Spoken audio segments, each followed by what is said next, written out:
Okay, everyone take a deep breath. Thank you so much for coming out for the screening of A House of Dynamite. My name is Jenelle Riley. I'm an editor at Variety. I'm so thrilled to welcome some of this fantastic ensemble cast. There's a few of them, so please, I'm just going to run through them quickly. Please welcome Brittany O'Grady. Willa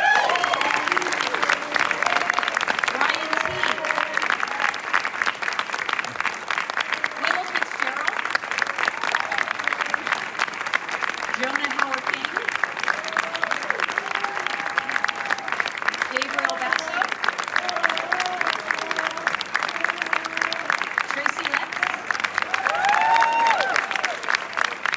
And the real star of the movie, casting director SUSANNE.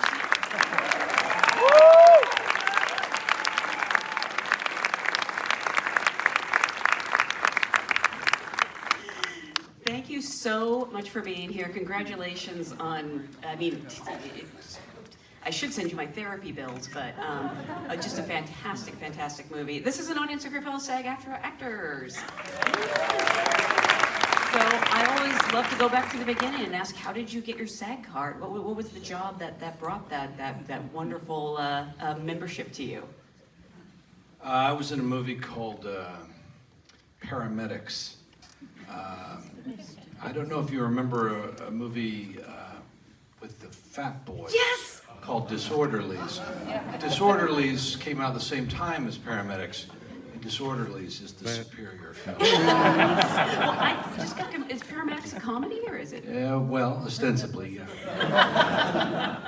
So there were two competing... There were, wow. and mine lost the competition. I played the role of van owner, and I had the line, "Hey, who's gonna pay for my new roof?" Yep. Gabriel, for you?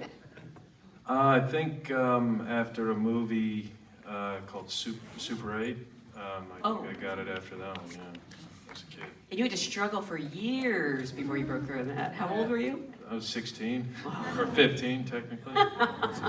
Say 15, and it'll make them less angry. Turned 16 the day we wrapped. Wow, you're I remember. kidding. Yeah, it was fun. It was the bus sequence. But yeah, that's that story. Jonah, for you? I got mine about 6 months ago because I'm English, and it seemed like surprise, and I don't exactly know the rules, but I got an email from my agent one day saying it's time. You've qualified. You're ready. The big moment is here. And also, I think Sony would be fined if you weren't a SAG actor. So yeah, I very proudly joined about last year. Willa, for you? I think it was Amazon's first streaming show, Alpha House, when you still had to explain to people how to watch a show on Amazon. Right. People are like, what do you mean you're on a show on Amazon? And I was like, it's streaming. And so now... they deliver it to me? What? So they deliver this show to me? I don't understand. Exactly. They were like, what does that mean? Yeah, that was it. Brian, for you? I did a commercial. Oh, yeah. It was a Kellogg's commercial. And we were snowboarders, and my friend got into an accident, and as a great friend, I would blend Kellogg's and milk in a blender because he had his mouth wide shut and added a straw and gave him the blended cereal and walked away, and then got my SAG card. That's a full character. I know, it's terrible. Brittany, for you? I got my SAG card when I booked a show called The Messengers on the CW about like 11 years ago. But I remember I was doing a non-union voiceover for like Killer Kids or something. And then they're like, you can't do this job anymore. I was like, oh, okay. Wow. So you had to give up Killer Kids? I think I just finished. Okay. And then it was no more. Couldn't continue on there. Are these kids who kill? Or? Yes. Gotcha. It was depressing. And Suzanne, I'm always fascinated by casting directors and how you got into this. Did you, and how you have like such a passion for actors. I don't know if you ever thought about being an actor or a director or how you came to it. It's a long story, but I'll give a abbreviated.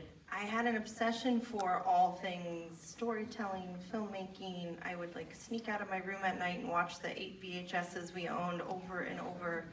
And then I ended up going to Boston University for journalism. In the first semester, all the different departments present. The first department to present was the film department. And I said, that's it, that's what I want to do. And then they said, but what do you want to do? And I said, I don't know, I just want to make films. And then a very smart professor my junior year said, I think you'd be really good at casting. And I said, I don't know what that is. He said, you pick the actors. And he explained it to me. And I said, I've done that in my head my whole life. Yes. And I didn't know that it was a job. And I said, I can get paid to do that? And he said, yeah, it's a department head. And I said, this is the best news I've ever heard. It's always interesting to find out when people realize that casting directors were a thing. I was 20, and I've never done anything else. Wow. That's all I've done since I was 20.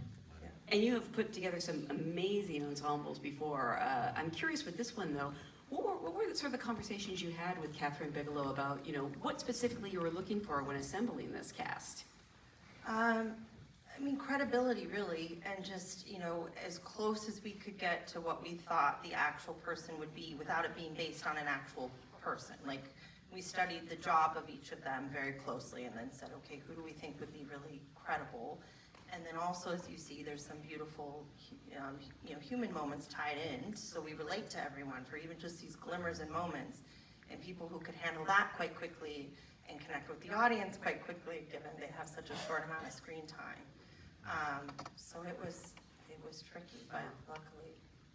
I was just going to say, you say credible, which is, I believe, Tracy's middle name. Probably one of the first people who springs to mind.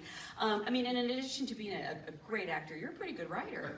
I'm curious, what did you think of the script when you first read it, when it came to you? I didn't understand it because I don't speak the language. I didn't understand the acronyms. I didn't understand the military speak. So much of it, I'm not a great first reader anyway, so I had to read it a few times before I sort of understood what it was doing. But clearly it was written with such a documentary level of detail. Clearly it had been thoroughly researched and vetted and re-vetted. It was clear that no one knew what he was writing about. And so that sense of credibility, of authority, was just on every page. You never got the sense in reading the script, it's like, oh, well, this is just fiction. They just muddied this part up. Pretty much everything you see there is, I'm sorry to tell you that everything you see there is very realistic. Yeah, I actually did, before I saw the movie, I actually wondered if it was based on true events, or possibly, still could be, I suppose.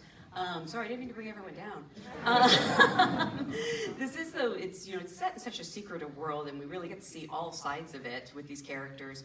I want to talk a bit about how you each sort of prepared for these roles. Were any of you able to communicate with people in these lines of work? Like Brian, I don't know if you were able to talk to the head of the Secret Service. No, you probably couldn't tell us if you could. Okay. No, I didn't. I think, gosh, as far as Secret Service, you do the usual thing and you kind of Google what they do and how they train and Really? they kind of plan. But this one was actually based on a specific character Kathryn was saying. And I specifically remember watching Joe Biden's inauguration and seeing the head of Secret Service walk in front of him, and he was an Asian person. And I was like, oh, that's cool. And then lo and behold, Kathryn asked me to do this movie. And she said, no, we're basing it off of that individual. Wow, that's so cool. Yeah. Brittany, what about for you? Because we were joking backstage that your character, thinks they're in a rom-com for all they know, and to see everything else all these characters are going through must be jarring. Yeah, I really just, Gabe and I met the night before, and we thought it was really important to make sure that there was this sweet connection, and I just kind of focused in on that. And reading the script, I was also a little confused with all of the, military jargon, but I'm actually from the DC area. My mom was a political journalist, and she used to have a badge just like Lily did, and would go into Capitol Hill or the White House. So that was something that I felt really, connected and excited to do. I felt like I was playing my mom, which was a lot of fun. And she was, pregnant with me and my sister, interviewing presidents and doing that. So kind of channeled that. and then just being able to meet all these incredible actors tonight is awesome. I didn't get to meet everybody because it's such a big, great ensemble. So I'm looking forward to seeing everyone's amazing work. Well, yeah, I guess we can out that you haven't seen it yet. I have not seen it yet. It's really good, right?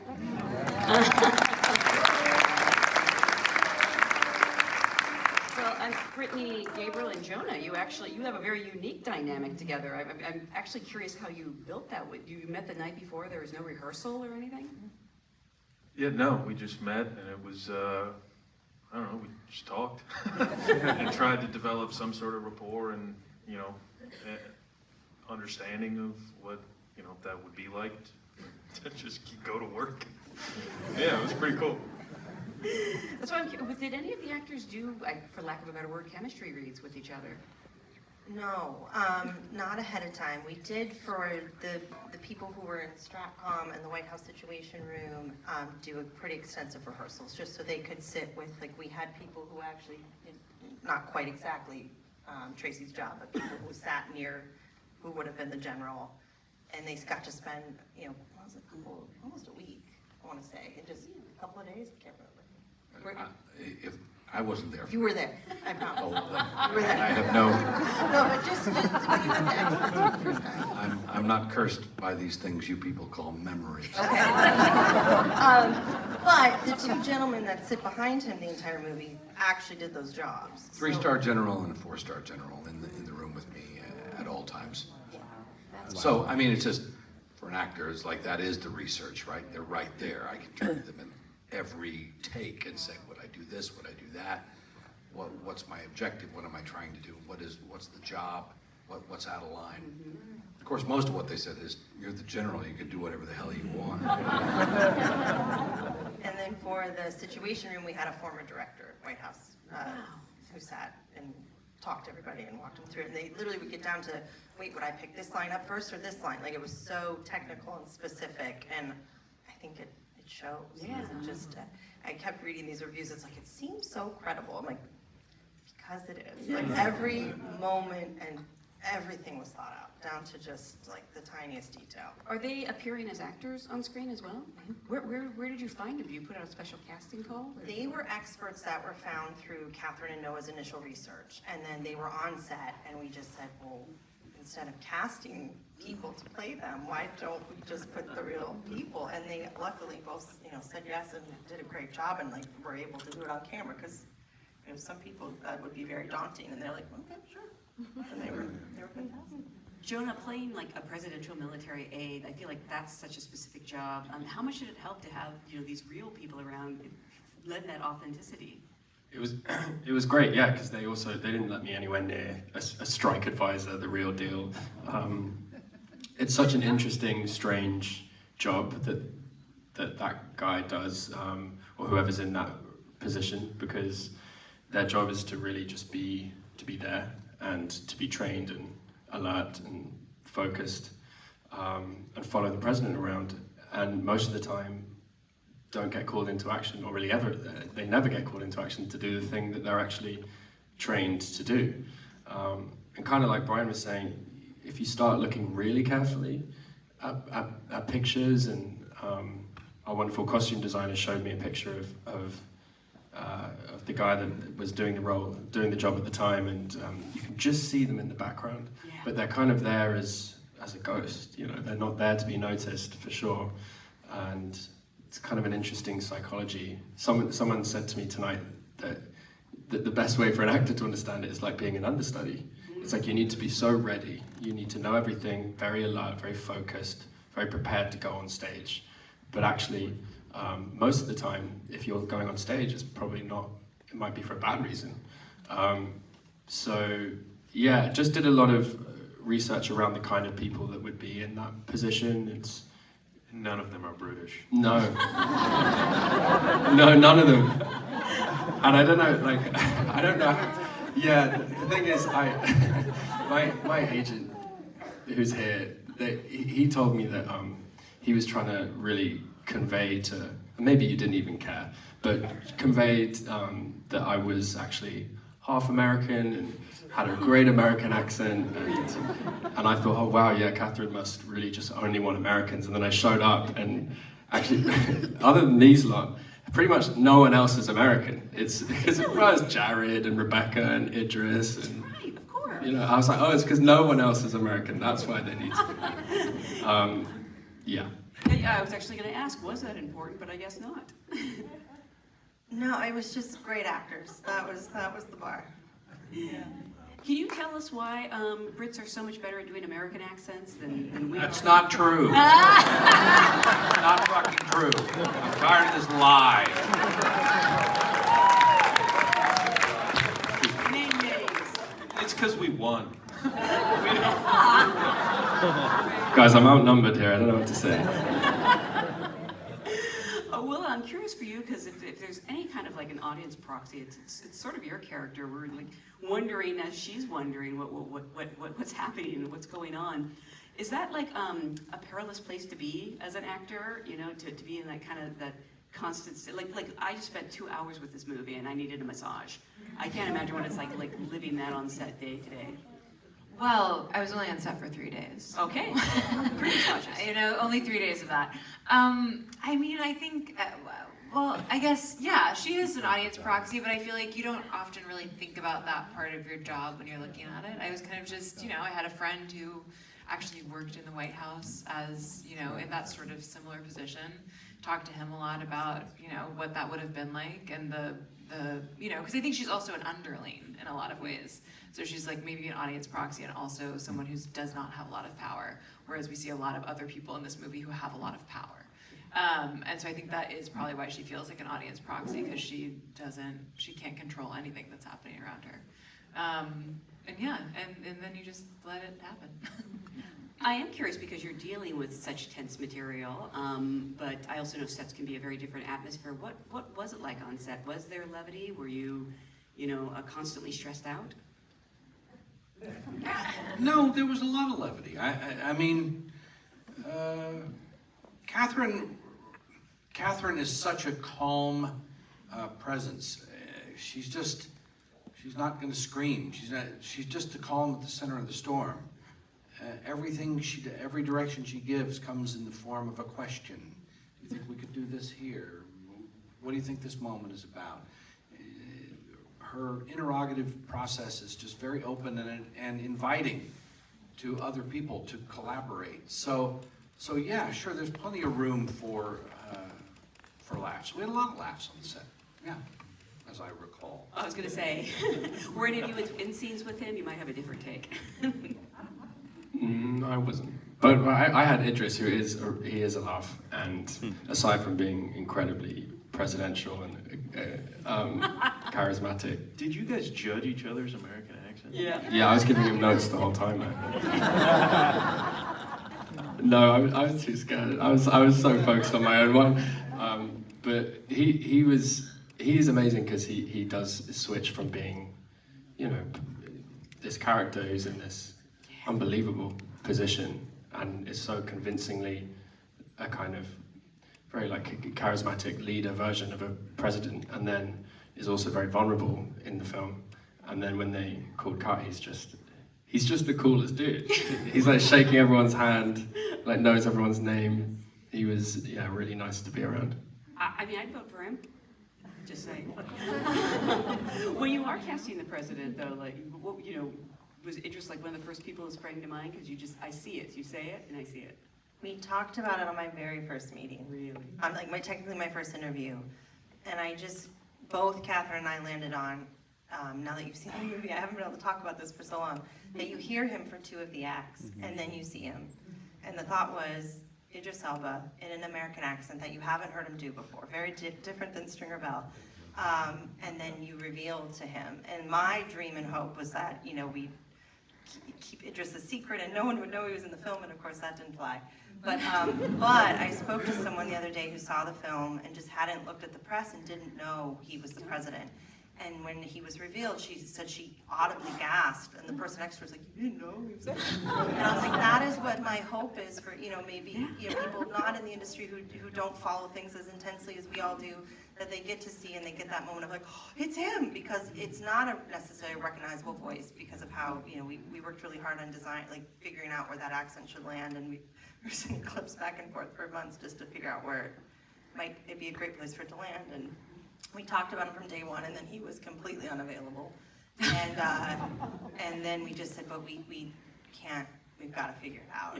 And luckily, he has a very kind agent who probably lost many nights of sleep just figuring it out with us. And he came the last 2 weeks, and he's a bonus. I'm gonna make your day because I didn't know it was him. I didn't know he was in this. Oh, it was my dream for everyone. Surprised? Oh, that's so lovely, because it was just, I was like, Netflix will totally be fine with not telling anyone Idris is in the movie. They'll be totally fine with that idea. Nope, he wanted to tell people that he was in the movie.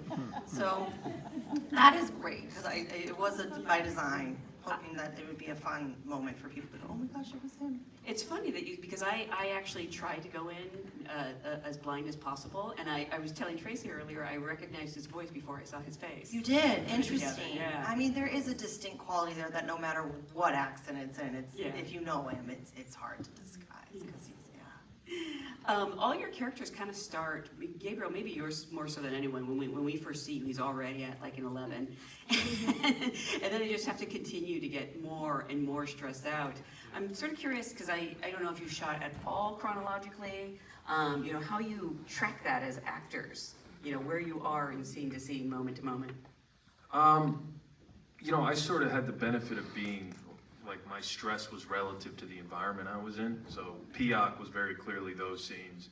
I wasn't just always stressed in different locations. I was able to sort of geographically track where I was in the story. But yeah, there was a lot of running around, but it's also a different kind of stress. Like, the first kind of stress is this call is put on you. And then the second kind of stress is what the call is about. And so I don't know, it was just kind of run around for a while, and then now talk to the Russian foreign minister. And it became, it was a really intense sequence with him. But before that, you're always just trying to play catch up anyway. And it was really cool the way it was structured, was we were all actually reading together. So I was able to listen, to Tracy's scenes and listen to everybody, Jared's, all this stuff was going on over Zoom. And you sort of got the pacing and understanding of what it was before it was even your turn to shoot, at least in my case. But yeah, that helped a lot, to see everyone else act on the screen. Willa and Brian, I was thinking about how, this has a great script, but also there's so much subtext, so much going on that people aren't saying or just having to react to. What was that like as actors? Is it sort of challenging to have those words stripped away, or do you embrace that challenge?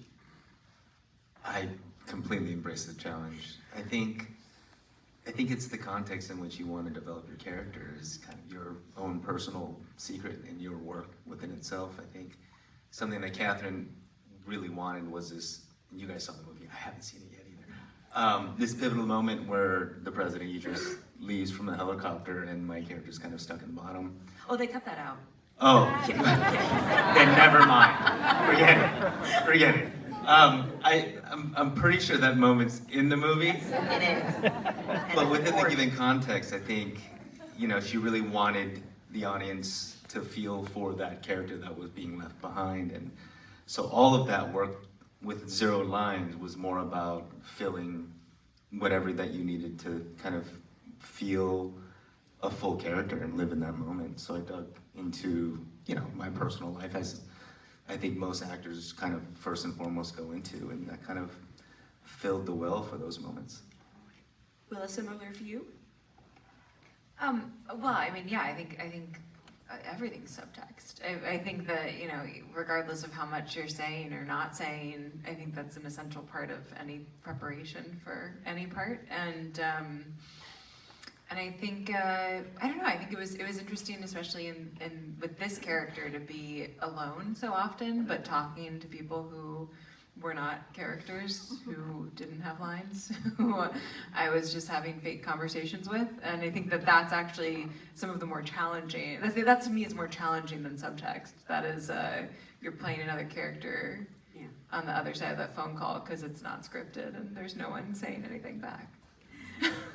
Brittany, again, as someone who maybe had a slightly more lighthearted assignment, I am curious if you have a way to decompress at the end of the day when you do these intense scenes, and any kind of secrets. Actually, if anybody has any secrets for how to let it go at the end of the day, I welcome them. I don't have any secrets, and I don't have any rituals, but my dog helps me decompress. She's very cute, and I think food helps me decompress. Yes. At the end of the night, if I'm hungry, and just remembering that everything's normal for the most part. Don't scroll your phone. Anyone else? I don't know why everyone's looking at Gabriel, but we are. Your secret. Just to have a lot of friends who don't care about this business at all. That's like the dog. That's the, You go in and you're like, man, had a really rough day. And they're like, were you roofing? I like those kinds of people.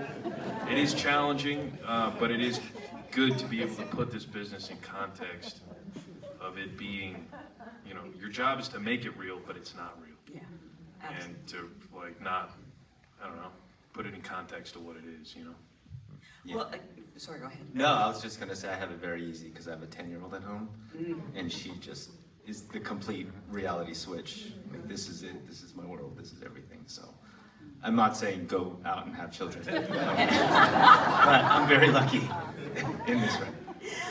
Before we go, I want to remind everyone this movie will be in theaters tomorrow, actually, before hitting Netflix. But because we do have so many actors here, Suzanne, is there anything that you would want them to know if they're lucky enough to be in that room with you or send in a tape? Here we go. This is the juicy stuff. I think, genuinely, that, we are your biggest fan and cheerleader, and that's why you're there. We've already chosen you to be there, and we want you to succeed, and we want you to have a great experience, and we want it to be lovely. The thing that I hear when casting directors can be called gatekeepers, and it just drives me insane, because I think that we don't try to keep anybody out. We let as many people in as we possibly could, and it truly, we only want to give opportunity, and we only want to let you do your art and bring your uniqueness and what you have to show us and surprise us and amaze us, and that is so genuine and real. And I think not everyone, I can't speak for every casting director, but for me that's what it is. And so every tape you send, I watch. It's all noticed, it's all appreciated, it's all greatly respected. Thank you all. Thank you all so much for being a great audience. Thank you for being here. Congratulations on a fantastic. Thank you.